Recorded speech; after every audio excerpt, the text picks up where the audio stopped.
बिस्मिल्लाहिर्रहमानिर्रहीम। अस्सलाम वालेकुम व्यूअर, मैं हूं शहबाज और आप देख रहे हैं मेरा यूट्यूब चैनल। व्यूअर, आज हम बात करेंगे जी कॉन्स्टिपेशन ड्यूरिंग प्रेगनेंसी, यानी कि हमल के दौरान जो है अगर कॉन्स्टिपेशन यानी कि कब्ज़ हो जाए तो इसके लिए क्या हम मेडिसिन यूज़ कर सकते हैं। अगर कर सकते हैं तो कौन सी मेडिसिन हम यूज़ कर सकते हैं और इसका घरेलू इलाज क्या है।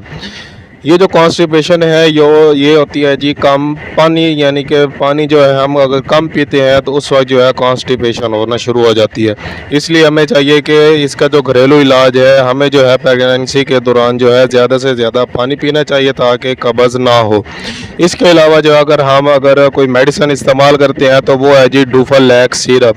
ये जो डुफालैक्स सिरप है ये बहुत ही बेस्ट है। ये जो है एबट कंपनी की एक प्रोडक्ट है और इसकी जो कीमत है वो सिर्फ़ और सिर्फ 300 रुपये इस सिरप की कीमत है।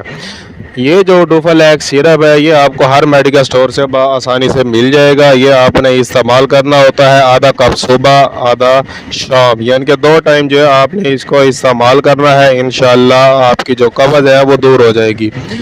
ये जो डुफालैक्स सिरप है ये प्रेगनेंसी के दौरान भी इस्तेमाल हो सकता है, यानी कि अगर आपको हमल है तो आप जो है ये मेडिसिन यानी कि ये सिरप जो है इस्तेमाल कर सकते हैं। आधा कप सुबह आधा शाम को जो है आपने इस्तेमाल करना है, वो भी जो है पानी में डाल के, यानी कि आधा कप हो पानी उसमें जो है आपने इसको डालकर इस्तेमाल करना है। ये जो आप 4 से 5 दिन लगातार इस्तेमाल करेंगे तो आपके जो कब्ज़ है ये ख़त्म हो जाएगी। अगर आपके माइंड में किसी भी किस्म का क्वेश्चन है तो मुझे कमेंट लाजमी करें और हमारे चैनल को सब्सक्राइब करें। मिलते हैं अगली वीडियो में, अब तक के लिए हमें इजाज़त दें। अल्लाह हाफ़िज़।